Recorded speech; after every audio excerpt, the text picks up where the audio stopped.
But 100 years later, the Negro still is not free. I have a dream today.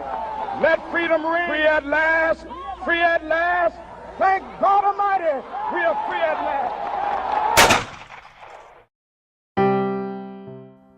April 4th, 1968, 6 p.m. A shot rang out at the Lorraine Motel in Memphis, Tennessee. People rushed out of their rooms to find Martin Luther King Jr. lying in a pool of blood on the balcony of room 306. But why was Martin Luther King shot? Why was he in Memphis? And why did people react so strongly to his death? Let's back up a little. Martin Luther King Jr. was, as many people know, a prominent leader in the civil rights movement. His father, a pastor and early civil rights leader, influenced King as a child that the equality of the races was definitely something worth fighting for.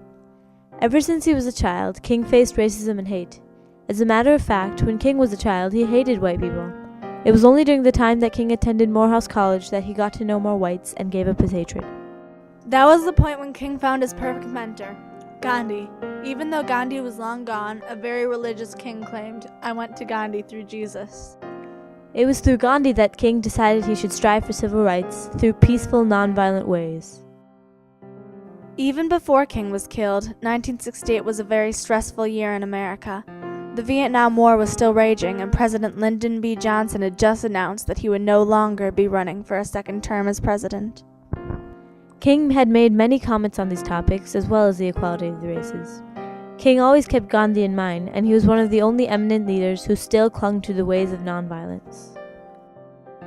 Despite King's views, nonviolence was rarely shown back to him. Throughout his career, King faced many violent actions from those who disagreed with his views. For example, in 1956, King's Montgomery house was bombed. No more than 11 months later, a shot was fired at his front door. 5 weeks after that, 12 dynamite sticks were put on his front porch, although they did not go off. In 1958, at a book signing in Harlem, a deranged woman stabbed him so close to the aorta that if he had sneezed, he would have died. For many more years, people showed their opposition to King's speeches with violence. But despite all these attacks, King kept pursuing his dream. That is, of course, until April 4th, 1968. King had come to Memphis because some black sanitation workers wanted fairer wages, for they were only earning $1.70. His advisors didn't want him to go, but King insisted. While there, King gave his last speech, coincidentally about death. Like anybody, I would like to live a long life. Longevity has its place. But I'm not concerned about that now. I just want to do God's will. And He's allowed me to go up to the mountain. And I've looked over and I've seen the promised land. That night, King collapsed into his bed, not knowing that the next day would be his last. Let's take a look at what happened on that revolutionary day. Noon. King is woken up by one of his colleagues, Ralph Abernathy. Abernathy described King as grim, businesslike, and depressed. 1 p.m. to 4 p.m. In a better mood, King starts a pillow fight with his colleagues and prank calls his mother. 5 p.m. King and Abernathy went to their shared room to get ready for a dinner at the home of Samuel B. Kiles, where King would speak. King was described as anxious. 6 p.m. King waited outside on the balcony while Abernathy ran to fetch his topcoat. He looked down and saw the car they had rented to take them to dinner pull up. They had rented it from a friend who planned funerals. Suddenly, a popping noise rang through the air. Was it a firecracker? A car backfiring? Sadly, no. King's colleagues rushed out of their rooms to find King sprawled out on the balcony. A bullet had ripped through his face. 7 p.m. Martin Luther King Jr. is pronounced dead in a Memphis hospital. When news first got out that King had been shot, it was broadcast that he had only been injured. Then, when it was announced that King was dead, almost all TV channels were interrupted to talk about King's legacy and how he should be remembered.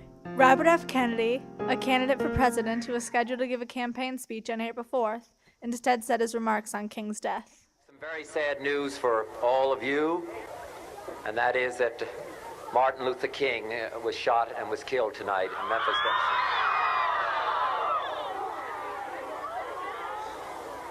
You can be filled with bitterness and with hatred and a desire for revenge, or we can make an effort, as Martin Luther King did, to understand, compassion, and love. With MLK's death all over the news, many people were eager to know who killed him. Supposedly, it was James Orway who fired the shot, though many different conspiracies arose. For the next few days, MLK and his family were the main subject on TV, and while the country grew sadder and sadder, a lot of the black population grew angrier and angrier. Although King believed in nonviolence, many black organizations believed in violence and self-defense against white racism and hate. Many groups, such as the Black Panther Society for Self-Defense, urged the black public to fight back with riots. Those self-defense groups claimed that they were using riots as self-defense against the white race who had killed their leader. The main targets that these groups urged to riot were the urban black youth, who were easily persuaded. The black youth, who were also greatly angered, were glad that they finally had a way to release their rage about MLK's death. And since these official societies were literally telling them to fight back, they figured that it was okay to use violence. After all, it was in self-defense, right? Wrong. In over 150 cities across the U.S., riots broke out. President Johnson had to enact military curfews on major cities like Memphis, Washington, D.C., Chicago, etc. The riots got so bad that military troops were called in to break up the fights. By the time April 23rd came around, 46 people had died, 26,000 were injured, and over 22,000 were arrested. Many eminent people, such as Robert Kennedy, Lyndon Johnson, and Coretta Scott King, urged people to stop rioting and to remember that King stood for nonviolence. We should reject the blind violence that has struck Dr. King, who lived by nonviolence. President Johnson. Even the NAACP tried to remind the public that King would have hated to see so much violence because of him.